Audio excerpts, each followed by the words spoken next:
In our town, there was an old house at the end of a long, winding lane, choked with weeds and shadows. Everyone said a witch lived there, Old Lady Witherbloom. We kids dared each other to sneak onto her porch, but no one ever did, except for Leo. He was 10, fearless, and didn't believe in witches. One autumn evening, on a dare, he sprinted across her dead lawn, tapped the peeling paint of her front door, and ran back, laughing. The next day, a small, hand-carved wooden bird appeared on Leo's windowsill. It was beautiful, but its eyes, tiny black beads, seemed to follow him. He showed it to us, proud of his trophy. But that night, he heard a tapping sound, not at his window,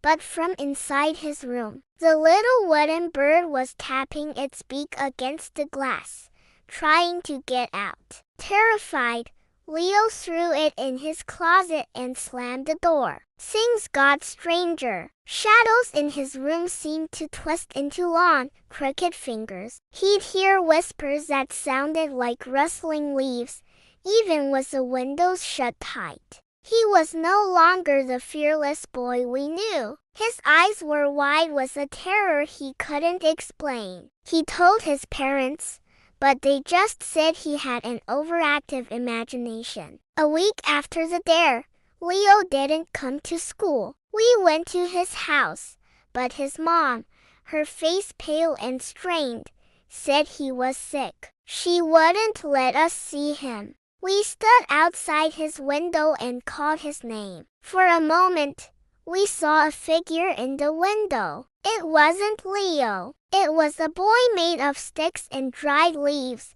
with 2 black beads for eyes, and it waved a stiff, twig-like hand at us. No one ever saw Leo again. The little wooden bird was gone from his closet. Sometimes, on quiet nights, if you walk past Old Lady Witherbloom's house, you can see a new scarecrow in her yard. It's just the right size for a 10-year-old boy, and it stands perfectly still, watching the road with empty, hollow eyes. We don't go down that lane anymore. Thanks for watching, and be careful what you dare. Don't forget to like and subscribe for more stories from the shadows.